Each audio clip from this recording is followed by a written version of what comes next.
Ang kwento ni Tomby. Ang kwentong ito ay hango sa totoong buhay. Mula ito sa isa nating tagapakinig. Karanasan ito ni Arman. Walang eksaktong taon. Probinsya ng Capiz. Arman, linisin mo nga yung kabilang kwarto. Sa makalawa, darating ang Tio Diego mo. Wika ni Lolo Dado. Opo, Lolo. Teka, di ba siya po yung kapatid ni Mama na sundalo?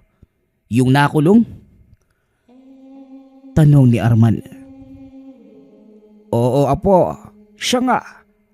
O siya, wag nang maraming tanong. Sundin mo na lamang ang inuutos ko. Muling wika ng Lolo. Nakatira si Arman kay Lolo Dado. Dahil malapit lamang sa bayan ang kanilang tahanan. Nang mga panahong ito, nag-aaral ng sekundarya ang binata. Mula sa angka ng mga sundalo at pulis si Arman. Ang kanyang ama, kasalukuyang naglilingkod bilang pulis sa bayan. Samantalang ang nanay naman nagtatrabaho bilang nurse sa kampo ng mga sundalo. Retiradong pulis din ang lolo nitong si Mang Dado.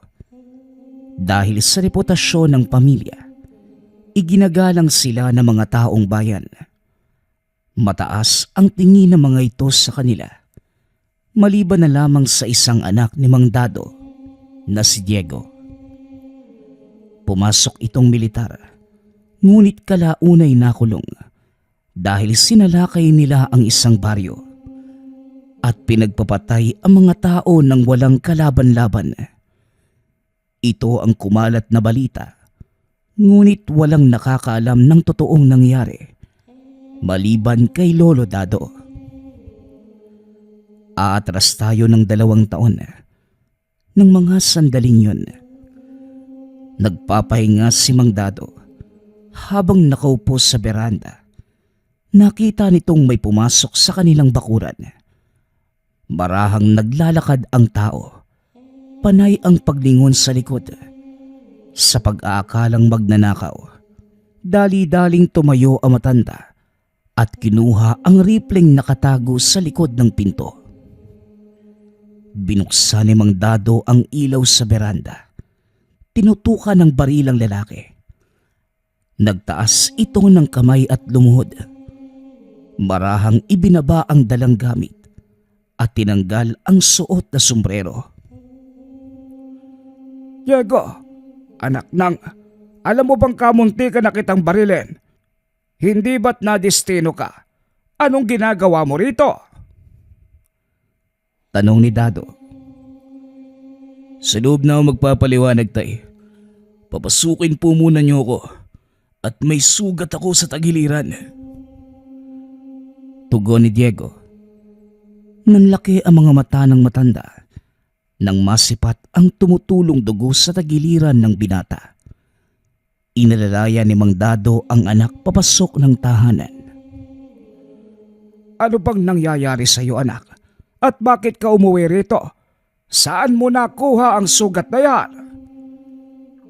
Tanong ni Mang Dado. Napainkwentro po kami ng tropa ko, tay.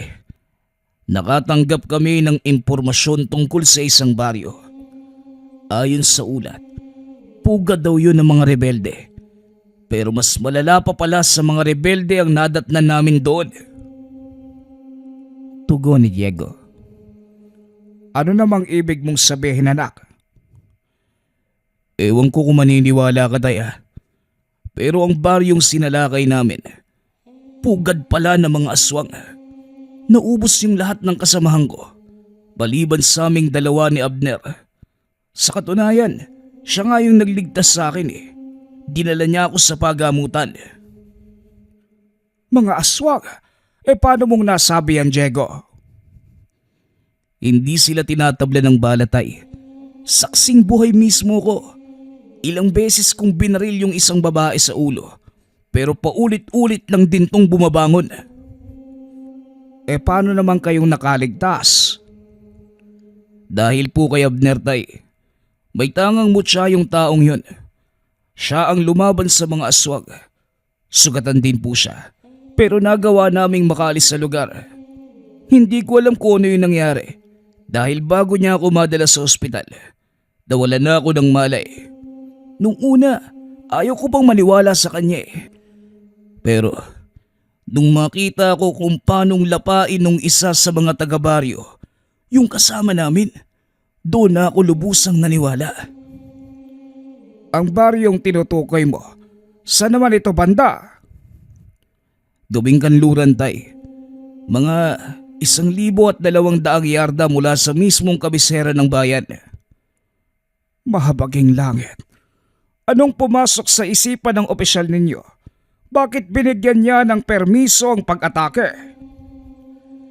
Yun nga yung mali namin tay. Dahil nang matanggap namin ang impormasyon, nasa patrolya kami ng mga tropa. Hindi na namin na ipagbigay alam sa kampo ang ulat. Basta na lamang kaming sumugod. Dahil dito, malamang huhulihin nila ako at mako-court martial. Bakit ikaw? Sino ba ang nagbigay ng utos? Ako ang platoon leader ng mga oras na yun tay. Kaya ako ang nagbaba ng utos sa aking mga kasama. Pag-uusap ng magama. Dinampot naman ni Mang Dado ang walis at ipinalo sa ulo ng binata. Kung hindi ka ba naman sandamukal na gonggong, bakit hindi ka nakipag-ugnayan sa kampo? Sira ang tuktok mong bata ka ano? Hala sige, ayusin mo yung sarili mo at isusuko kita ngayon din. Kahihiyang ka talaga, Diego.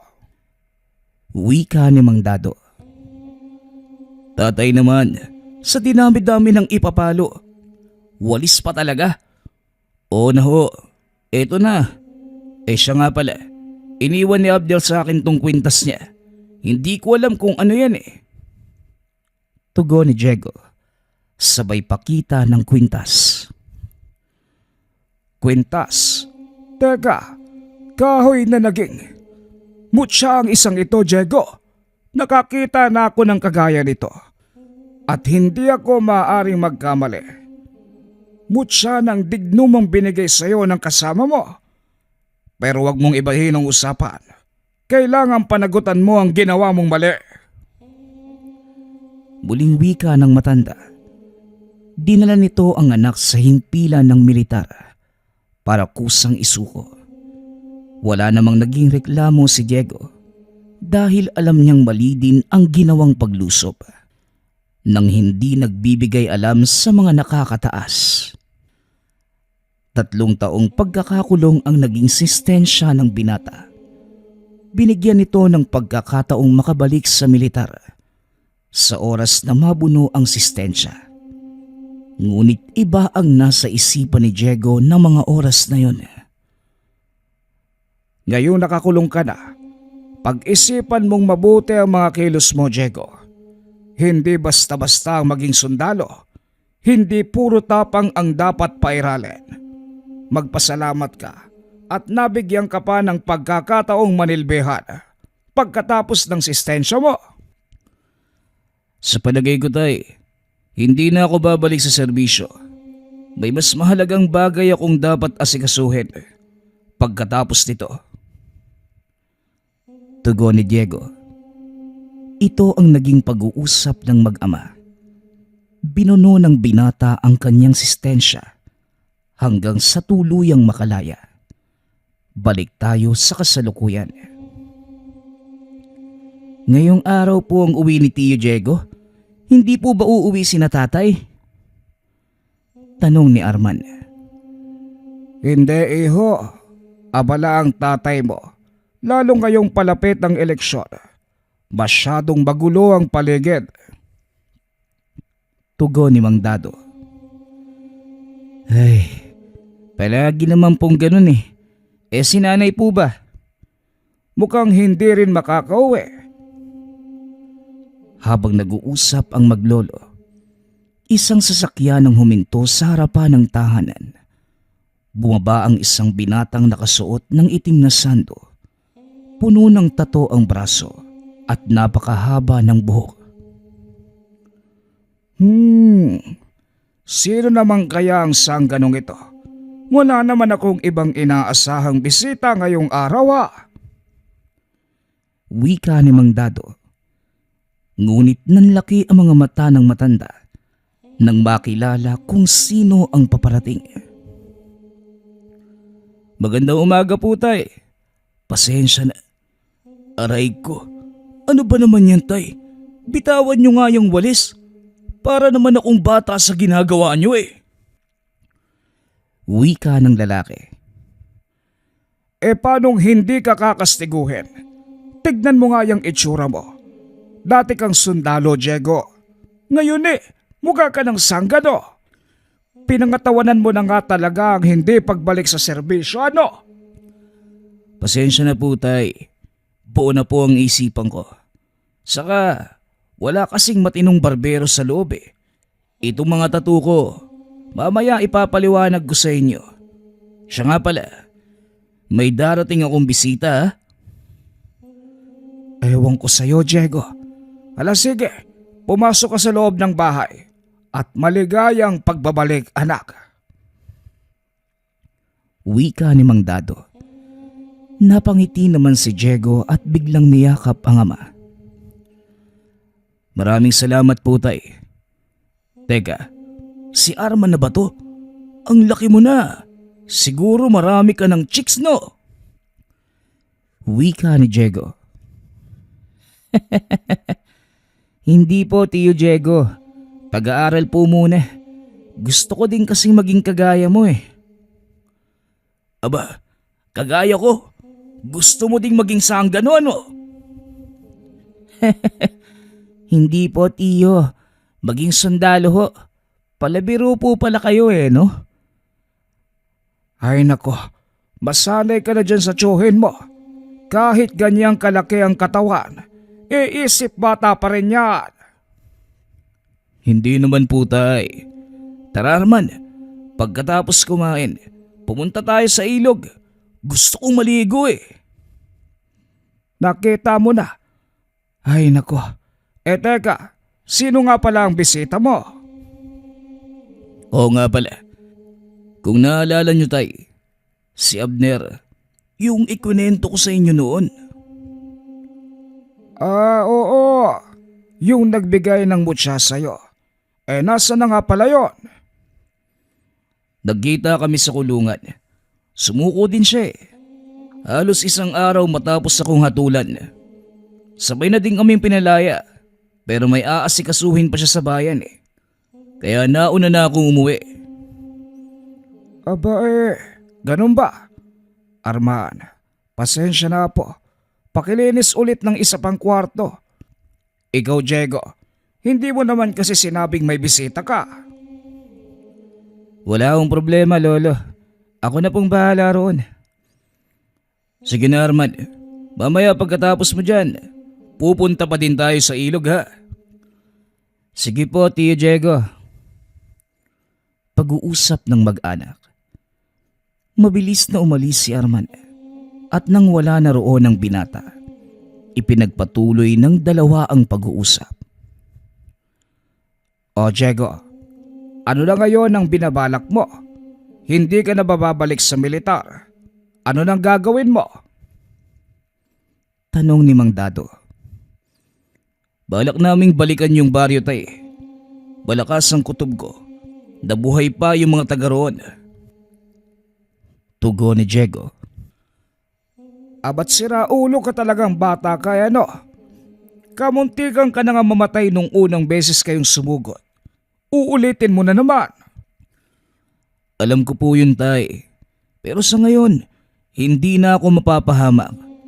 Nakikita niyo ho ba yung mga tatong ito? Mga dasal pang proteksyon ng mga yan. At tinuro na din sa akin ni Abner kung paano gagamitin ang mutya ng dignum. Ang totoo, matagal na din naming balak sa lakayin ng baryong yon. Ngunit wala kaming sapat na puwersa at kaalaman.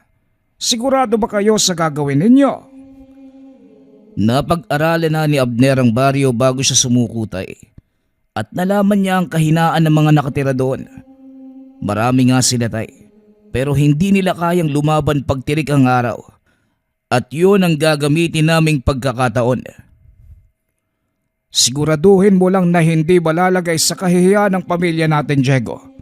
Alam mo kung paanong iningatan ng mga kapatid mo ang kanilang apelyido. Huwag ka nang mag-alala tay. Hindi malalaman ng publiko ang gagawin namin ni Abner. Pag-uusap ng dalawa. Lingid sa kalaman ng mga ito na nadinig ni Arman ang kanilang pag-uusap. Ngunit nagkunwari lamang itong walang nalalaman. Maya-maya pa, may huminto muling sasakyan. Dali-daling pinagbuksan ni Arman ang kanilang panauhin. Nandito na pala si Abner tay. Buddy, tuloy ka. Siya nga pala ang tatay ko. Dating kolonel. Wika ni Mang Diego. Napatingin si Mang Dado sa malahiganting lalaking nakatayo sa kanyang harapan. Matipuno ang katawan at may mga pilat sa muka. Narinig ko po ang tungkol sa inyo. Ako nga pala si Abner. Tumuloy kayo. Pagpasensyahan mo na at puro pandak ang nakatira sa bahay na ito. Ingatan mo na lamang ang ulo. Hindi na naituloy na matanda ang sasabihin dahil biglang kumalabog ang kisame.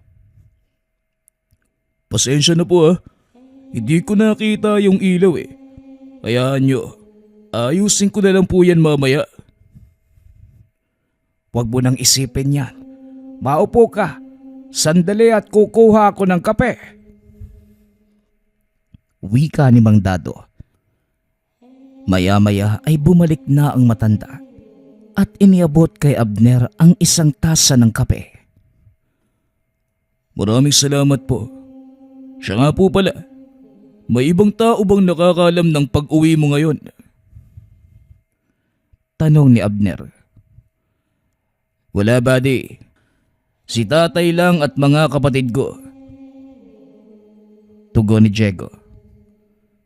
Mabuti naman. Hindi rin tayo magtatagal dito, buddy. Mga ilang araw lang.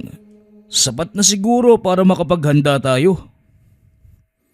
Nauunawaan ko, buddy. Pasensya na tay, pero hindi po kami magtatagal dito. Bakit ba kailangan yung gawin yung bagay na ito? Pwede nyo naman silang hayaan na lang. Hindi po, Manong. Salot yung mga aswang na yun Marami na silang pinatay. At hindi na po namin hahayaang madagdagan pa mga biktima nila. Wika ni Abner. Ipinaliwanag din ito ang totoong dahilan kung bakit nila sinugod ang baryo nang hindi nagbibigay alam sa mga nakakataas. Ayon sa binata, humingi ng tulong sa kanila ang kapitan ng mismong baryo dahil unti-unti nang inuubos ng mga aswang ang mga alaga nilang hayop. Natakot ito na baka dumating sa puntong wala na silang makain at mga tao naman ang kanilang pagdiskitahan. Kaya kami kumilos ng hindi nagsasabi tay. Kaso lang, malaking pagkakamali yung ginawa ko. Marami sa mga kasama namin ang napahamak. At ito ang dahilan kung bakit namin sasalakayin ang baryong yon. At magagawa lang namin ni Abner ang lahat kung wala na kami sa militar. Delikado ang gagawin ninyo. Kung sakaling magtagumpay ang plano at mapatay nyo silang lahat, anong iisipin ng mga tao? Wala kang dapat alalahanin, Manong. Dahil sikreto ang gagawin naming pagkilos. Hindi ko alam kung maniniwala ko.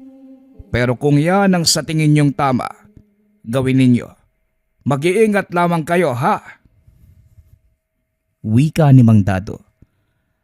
Matapos ang pag-uusap, tinupad ni Diego ang pangako sa pamangkin. Sinamahan niya ito sa ilog at naligo. Nang mga sandaling yun, kasama nila si Abner. Nagulat ang mga tao dahil noon lang nila nakita ang kaibigan ni Diego.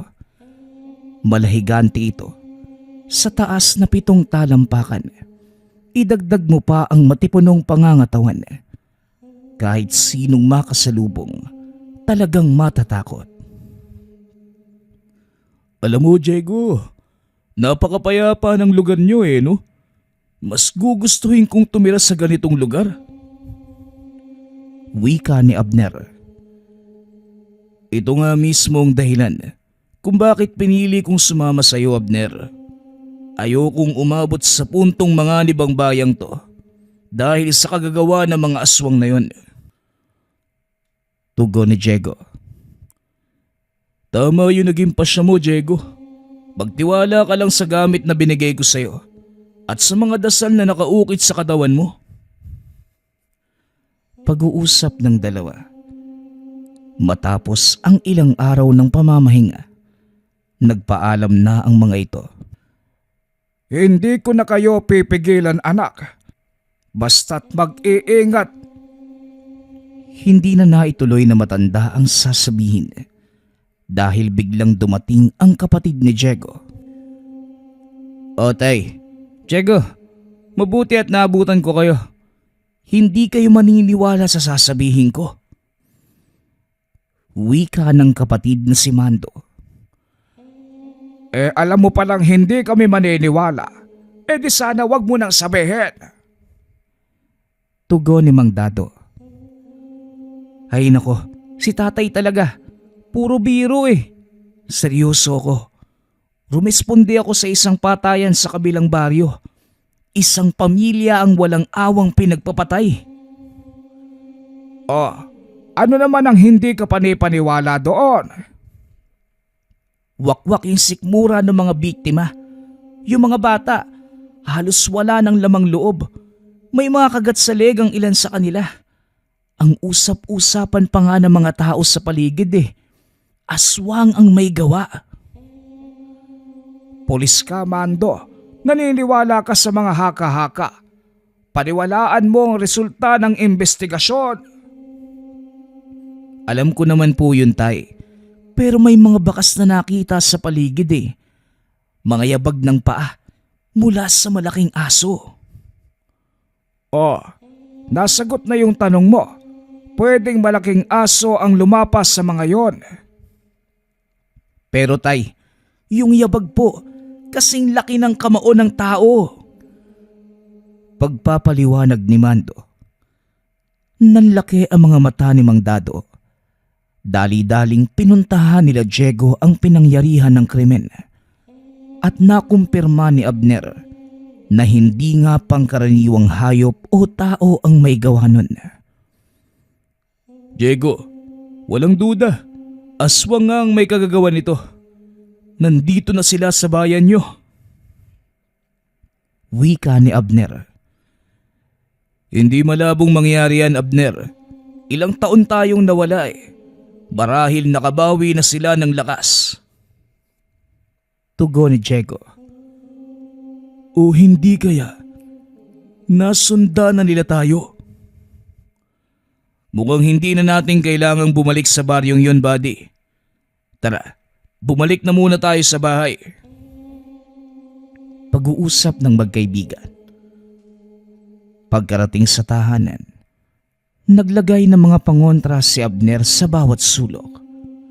Nag-iwan din ito ng lana para malaman nila kung may paparating na aswang. Para saan naman ang lanang yan, Abner? Tanong ni Mang Dado. Kukulo po yung lana sa oras na may lumapit na aswang. Huwag kayong mag-alala. Balot ng proteksyon ng paligid ng bahay. Hindi sila makakapasok. Tapos na ako sa paghahanda, Diego. Tara na. Pagpapaliwanag ni Abner. At saan naman kayo pupunta? Kami ang tutugis sa kanila, tay. At hindi ko nahahayaan na madagdagan pa ang biktima nila sa bayang to. Wika ni Diego. Umalis ang magkaibigan at inikot ang buong bayan. Ngunit wala naman silang nakitang aswang ng gabing yun. Pero hindi sumuko ang dalawa. Inabot na lamang ng madaling araw. Hindi pa din nila nakita ang aswang. Abat masyadong mailap yung mga lintik. Isa lang ang ibig sabihin nito, Diego. Alam nilang tutugisin natin sila. Tama nga ang hinala ko. Tayo ang pakay ng mga aswang, Diego. Wika ni Abner. Paano mo naman nasabi, buddy? Tanong ng binata. Kung hindi tayo ang pakay nila, walang habas na pananalakay ang gagawin ng mga yon. Ang nangyaring patayan, simpleng pagpaparamdam lang ng kanilang lakas. Kung talagang tayo ang pakay ng mga yon, bakit hindi sila magpakita sa atin? Mautak ang mga aswang, Diego. Kung saan ka hindi handa, doon sila sasalakay. Malakas din ang pakiramdam ko na hindi iisa ang aswang na nandito.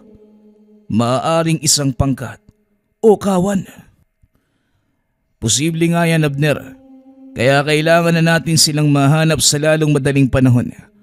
Ayoko nang madamay pa ang pamilya ko. Pag-uusap ng magkaibigan. Nagpasya ang dalawang umalis sa bayan dahil alam nilang hahabulin sila ng mga nilalang. Nagpunta ang mga ito sa malayong lugar kung saan walang gaanong tao. Tinanggal ni Abner ang mga suot na pangontra at nagsilbing pain sa mga kalaban. Nagkunwaring tulog ang dalawa at hinintay ang susunod na mangyayari. Lingid sa kalaman ng mga ito na nakasunod pala sa kanila ang pamangkin ni Diego na si Arman. Ilang sandali lang, kumulo ang hawak na lana ni Abner.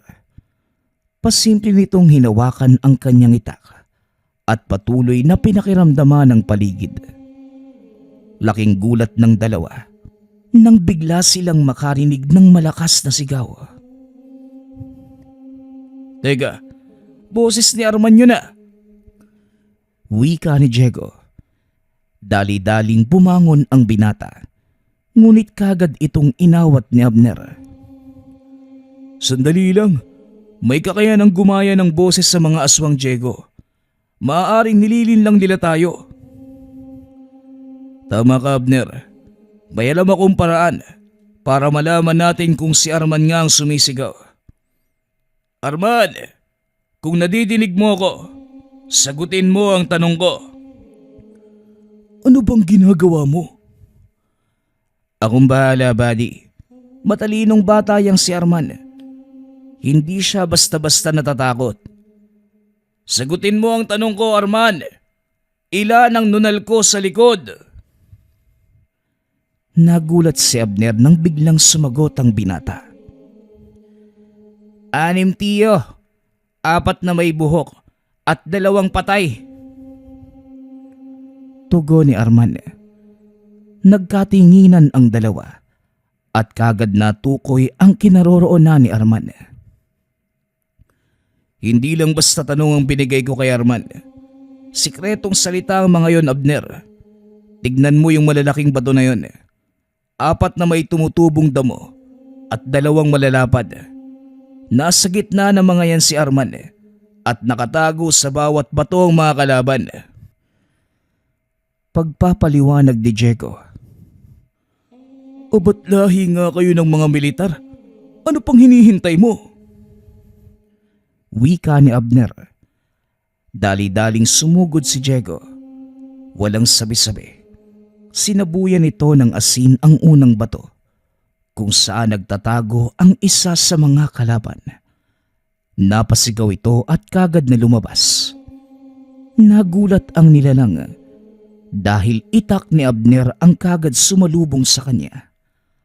Hawak-hawak nito ang ulo ng aswang habang nakatayo sa malawak na kapatagan. Kung talagang matatapang kayo, bakit hindi niyo ako harapin? Magsipaglabas kayo dyan. Sigaw ni Abner. Isa-isang dumungaw ang mga aswang. Dali-dali namang tumakbo si Arman papunta sa kinatatayuan ni Diego. May iswang na nakasunod sa binata na kagad namang napigilan ni Diego. Sinalubong niya ito at pinagbabaril. Bagaman alam ng binata na hindi tatabla ng kalaban, ginawa niya ito upang tuluyang makapunta sa ligtas na lugar ang pamangkin. Hinarap ng magkaibigan ang mga aswang. Isinuot ni Abner ang kanyang mga pangontra at walang pagdadalawang isip na sumugod. Malalakas sa mga ito, ngunit dahil sa tangang gamit ng dalawang magkaibigan, nagagawa nilang makipagsabayan ng pag-atake. Nanonood lamang si Arman ng mga sandaling yun habang nakatago sa bato. Parang nasa pelikula ang binata.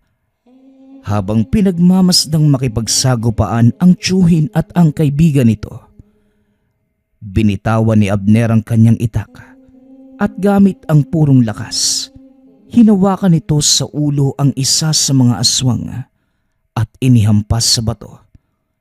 Nadurog ang bungo ng nilalang sa sobrang lakas ng pagkakahampas ng lalaki. Malahalimaw ang lakas na ipinapakita ni Abner. Hindi naman nagpatalo si Diego. Gamit naman ang mutya ng dignum. Walang pagdadalawang isip nitong sinalubong ang mga kalmot at kagat ng mga aswang. Nagtataka ang mga nilalang dahil hindi tumatalab sa binata ang kanilang matatalas na kuko. Tila bakal ang katawan ng binata. 6 laban sa 2 ang naging labanan, maliban sa 4 na unang nagpakita. May 2 pang nakatago sa kakahuyan. Ngunit hindi naging hadlang ang kakulangan ng bilang para talunin ng magkaibigan ang mga aswang. Hindi na rin nila binigyan ng pagkakataong makatakas ang mga nilalang. Dinampot ni Abner ang kanyang itak. Dinasalan ito at pinugutan ng ulo ang mga kalaban. Kumuha ng langis si Diego at binuhos sa katawan ng mga aswang. Sabay sindi. Nagliyab ang paligid hanggang sa tuluyang matupok ang mga patay na katawan ng kalaban. Siniguro ng 2 walang matitirang palatandaan ng naganap na labanan. Matapos ang nakakapagod na sagupaan, nagpahinga sandali ang 2. Lumapit naman si Arman at dahil sa ginawa nitong pagsunod, isang malutong na kutos ang binigay sa kanya ng tiyuhin. "Aray naman tiyo, ang sakit no na," wika ni Arman. "Bagay lang yan sa matigas ang ulong kagaya mo. Pero mahusay yung ginawa mo. Pinairal mo yung presensya ng pag-iisip. Hindi mo hinayaang pangibabawang ka ng takot." Tugon ni Diego. Si Lolo Dado yung nagturo sa akin nun eh. Ang sabi niya, sa oras ng panganib, manatiling kalmado dahil wala ka magagawang tama kapag nagpadala ka sa pagkataranta. Tama. Pero bakit ka sumunod sa amin? Matagal ko na po kasing nadidinig kay Lolo Dado yung tungkol sa inyo. Matapang daw po kayo at walang kinatatakutan. Syempre, gusto kong makita yon ng personal. Pero, mali pa din ang ginawa mo. Delikado yun, Arman. Sa susunod magpaalam ka ha? Teka, akala ko ba pinangangaralan mo yung pamangkin mo? Bakit yung dating sa akin parang kinukonsinti mo pa Matigas ang ulo ng batang to, Abner. At kahit anong gawin mong pagpigil, hindi yon huubra. Tara na, umuwi na tayo. Wika ni Diego. Laking pasasalamat ni Mang Dato dahil nakabalik ng ligtas ang magkaibigan kasama si Arman. Ngunit nakatikim din ito ng pangaral sa matanda. Bagaman nagawa nilang pigilan ang mga aswang, alam ni Abner na hindi pa tapos ang labanan. Hindi pa rito nagtatapos ang lahat, Diego. Kaya hindi ako titigil sa pagtugis sa kanila.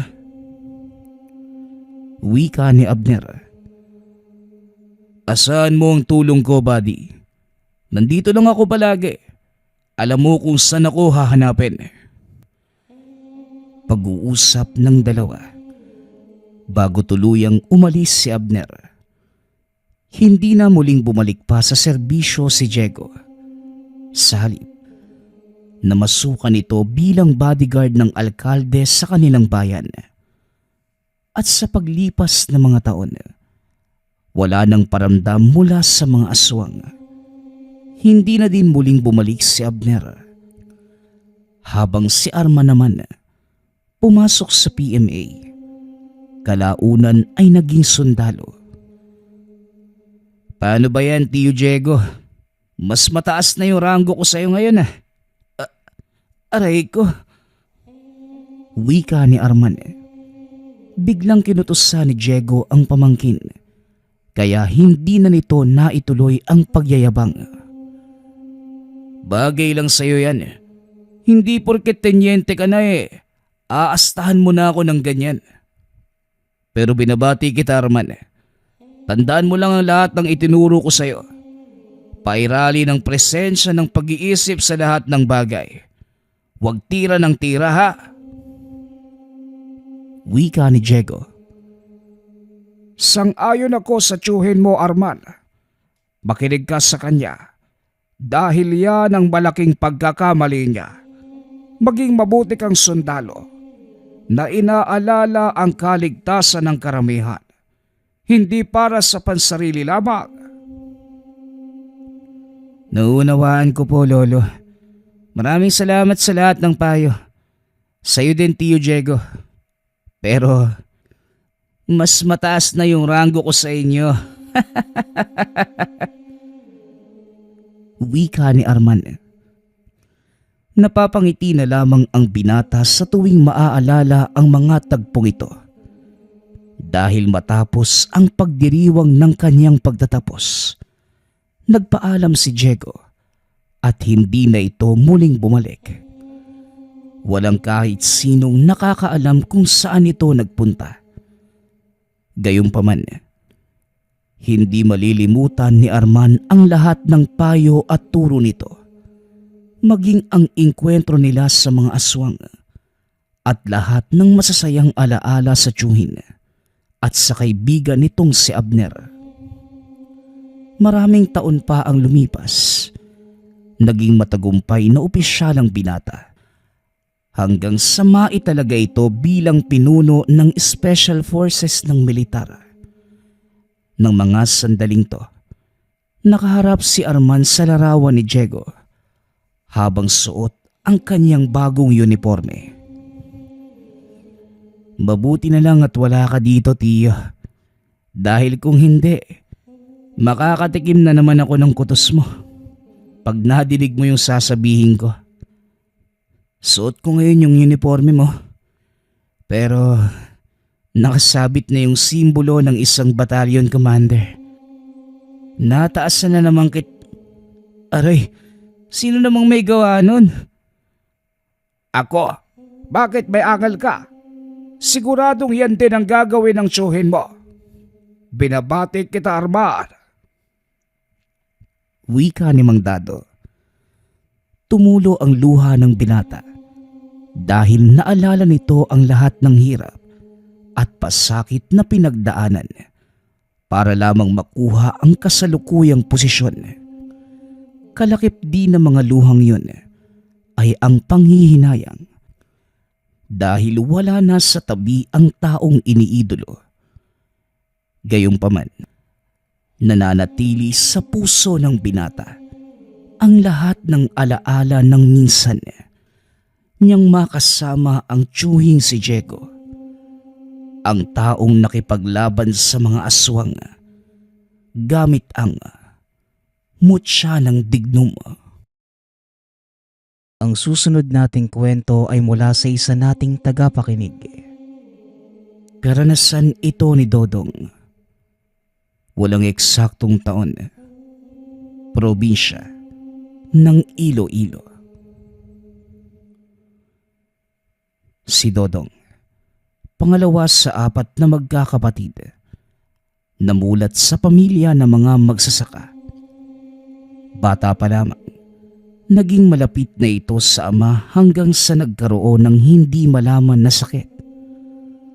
Habang nakaratay, inabisuhan ng ama ang magkakapatid na isa-isang pumasok sa silid kung saan ito naroroon.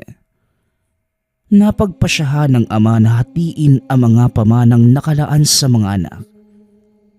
Ngunit nagtaka ang lahat ng magkakapatid. Binigyan sila nito ng tigi-isang titulo. Samantalang kay Dodong naman, isang lagyan ng gawa sa tela at may lamang mga butil ng halaman. Napakamot na lamang ito ng ulo at napaisip kung bakit ganon ang binigay sa kanya. Hanggang sa tuluyan itong namaalam, naririnig pa din ni Dodong ang kataga ng ama. Napakaingatan ang piraso ng butil. Dahil darating ang araw na maiintindihan din ng binata ang lahat. Ilang araw mula nang mailibing ang ama, nagpaalam na ang mga kapatid dahil may kanya-kanya silang mga trabaho sa syudad, habang ang ina at si Dodong ang naiwan sa tahanan. Anak Dodong, halika. Naku, tignan mo yung mga gulay, oh. Ang gaganda ng bunga. Salamat sa pagbubuhay mo ng kalupaan ng tatay mo. Pero anak, nalulungkot ako. Lahat ng mga kapatid mo malalayo na ang nilalakbay. Samantalang ikaw, anak, bakit hindi ka kaya mag-aral ulit? Wika ni Nanay Pasing. Nay, nag-aaral naman po ko araw-araw sa pagtatanim at pagpapalago ng mga lupa. Kontento na po ako sa ganito. Masaya naman po ako sa narating ng mga kapatid ko eh. Pero dito po talaga ako masaya, Nay. Tugon ni Dodong. Gustuhin man ng ina na kumbinsihin ang anak. Ngunit sadyang ang pagiging magsasaka talaga ang kapalaran ng binata. Kaya hinayaan na lamang siya ng ina at inalalayan na lamang ito para mapabuti pa ang karanasan ng anak. Isang umaga, habang nag-aayos ang binata ng mga bakod sa tinanim na mga pechay, may nakita itong naglalakad na isang magandang dalaga. At dahil sa pagkamangha, nakangiti ito habang nakatitig sa dalaga. Sa pagpapatuloy ng kwento, papunta pala ito sa kanila. Akala niya ay dadaan lamang. Ngunit laking gulat nito nang tinanong kung saan ang bahay ni Aling Pasing. At sa pagkataranta, akmang tatayo na sana si Dodong ngunit nataliso dito. Dahil hindi niya namalayan na naitali din pala ang mga paa sa ginagawang bakod. Mabilis namang tumayo ang binata sa nakakahiyang sitwasyon. Hindi na nagsalita pa. Itinuro na lamang ang bahay na hinahanap ng dalaga. Tao po, tao po, magandang araw po. Wika ng magandang dalaga na nagpakilala sa pangalang Carmen. Oh, magandang araw naman sa'yo. Ano ang may paglilingkod ko sa'yo, iha? Halika't pumasok ka muna. Dito ka na maupo. Wika ni Nanay Pasing. Maraming salamat po. Hindi naman din po ako magtatagal. Atiya, ang gaganda po ng mga pananim nyo. Isa po kong mag-aaral sa agrikultura na magtatapos sa taong ito. Binigyan po kami ng guro ko ng lugar na pag-aaralan. Kaso po, hindi ko makuha yung tamang pagpapalaki ng halaman. Lahat naman po inaral ko na para sana sa proyekto namin. Kaya po ako naparito. Nakita ko po kung gaano kaganda yung pananim nyo. Kaya gusto ko po sanang magpatulong sa proyekto ko. Magbabayad naman po ko kung papayag kayo eh. Tugon ni Carmen. Iha, wala namang kaso sa akin. Pero ang anak ko talaga ang maalam sa mga ganyan. Pero sigurado kung papayag yon. Taranga't mapuntahan natin. Wika ni Nanay Pasing. Halos hindi makatingin ang binata kay Carmen dahil sobrang nahihiya ito sa nangyari. Ngunit dahil kasama ang ina, inayos niya ang pagtayo at pakikitungo sa dalaga. Kahit tila natutunaw siya sa mga titig ni Carmen. Nag-uusap sila kung paano matutulungan ni Dodong ang dalaga. Ngunit tila nag-aalangan ang binata dahil wala namang espesyal na mga pataba ang mga lupang tinataniman niya. Kinabukasan, sumama si Dodong sa tinalagang lugar kay Carmen para matulungan siya sa pag-aaral. Hindi naman plano ng dalaga na hayaan si Dodong na mag-isang gumawa. Kaya pinasuri lamang niya ang lupa kung ano ba ang kulang para mataniman ng kamatis. Ni hindi man lamang nakapagtapos si Dodong ng kung anong kurso patungkol sa pagpapatubo ng mga halaman. Bagaman saksi ang dalaga sa magandang tubo ng mga pananim nito, ngunit tiwala siya na makakatulong ang binata sa proyekto. Hanggang sa lumipas ang mga araw, naging abala ang dalawa sa pagsasagawa ng pag-aaral. Ang ipinagtataka lamang ng dalaga, tila lahat ng mahawakan na tanim ni Dodong sumisigla. Yun bang napakagaan ng kamay sa pagtatanim sa kahit anong uri ng lupa. Hanggang sa naging maayos na ang mga halaman, maging ang mga kamatis. Laking pasasalamat ni Carmen. Naging maayos ang proyekto nang dahil sa tulong ng binata at naipasa ang pag-aaral. At dahil din sa kaganapang yun, naging malapit sila sa isa't isa. Sa pagdaan ng mga araw ay naging maayos naman ang lahat. Hanggang sa isang umaga, pumutok ang balitang pagsalakay ng mga balang at peste sa mga pananim. At lahat ng madadaanan, nauubos. Nay, ano nang gagawin natin? Siguradong uubusin ng balang yung mga gulay natin. Wika ni Dodong. Anak, hindi na natin mapipigilan ang mga magaganap. Pero mahalaga na mapaghandaan natin. Kagaya ng tatay mo, naniniwala kung maubos man ng peste ang mga pananim, may babalik mo ito. Maniwala ka lamang dahil may awa ang Diyos. Tugon ni Nanay Pasing. Ilang sandali pa ang lumipas. Nagpaalam ang ina na matutulog na ito. Naiwan si Dodong sa tapat ng mesa at malalim na nag-iisip.